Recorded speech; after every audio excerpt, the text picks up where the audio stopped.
A weird thing happened about 2 weeks ago. I was on Instagram and suddenly up popped this picture. And it was you with a friend of mine, Cristiano Ronaldo, the football genius, greatest player to ever play the game as far as I'm concerned. And you'd been to see him just privately.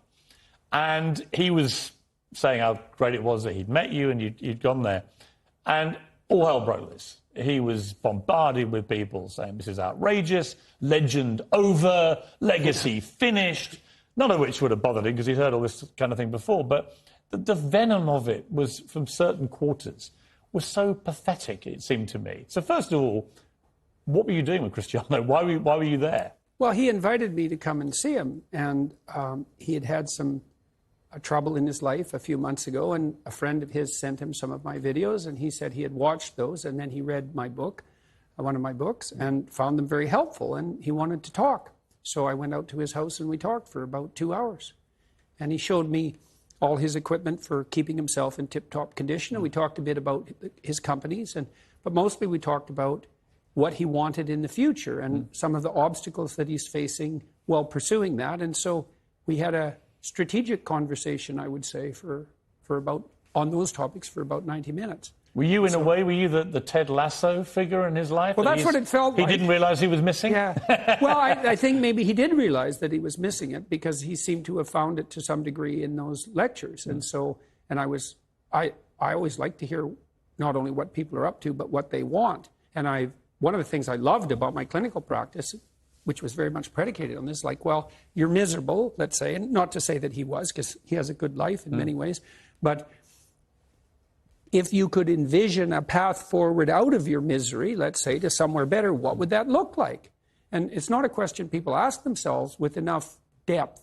And then, having developed that vision, what are the strategies that might be put in place to make that more likely? And again, not in a manipulative way, but if you had to conduct yourself in the proper manner to bring about this desirable end, or at least to move towards it, how would you organize your behavior? When someone like Cristiano, who, we know what the personal problem was, he'd lost a baby, he and his partner, was incredibly sad for him.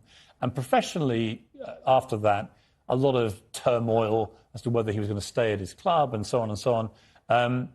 It seemed to me, talking to him in the last couple of days after he saw you, he's in a much better place, actually. That's what happens when you hang out with a reprobate like me. Yes, but really interesting to me that so you and he both got criticised for just seeing each other, but actually it was clearly very helpful to him. Well, I hope so. That would be lovely if it was true.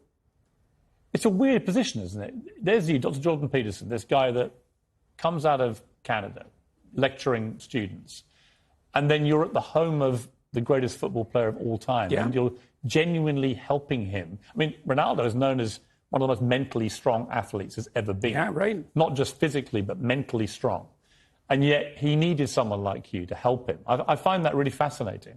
Well, I don't know if he needed me because he's a pretty competent guy, but you can always, and this is something that very competent people do, you can always improve on the edge, And so his life is very well put together, and he had some trouble, but people do, but we talked a lot about what he wanted, how he wanted his career to end in the most graceful possible manner and how that might be optimized. And so I hope you told him to sign for Arsenal in the January transfer window, did you, Jordan? No, I didn't give him. I try not to give people advice.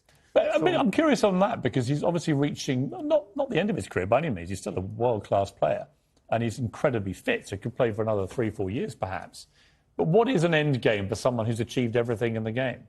Yeah, well, that's a good question. It's hard for people who have had a stellar career, especially one that's to some degree predicated on youth, to figure out what to do with the rest of their life. Now, he's well set up because he's a very canny businessman, and he has a young family, and he has lots of friends. And as far as I can tell on that front, he's situated himself extremely intelligently. So I think it looks to me like the transition for him is going to be quite smooth. But that's a testament to his wisdom because he made sure that his life was founded on more than one dimension of attainment, and that was very wise. And, does it make everyone you feel? should do that. Does it make you feel good that even people like him can find great solace from watching your lectures? Well, all that makes me feel good. I mean, I do think that This is part of the reason I keep going on these lecture tours, is that it seems to be doing people good. So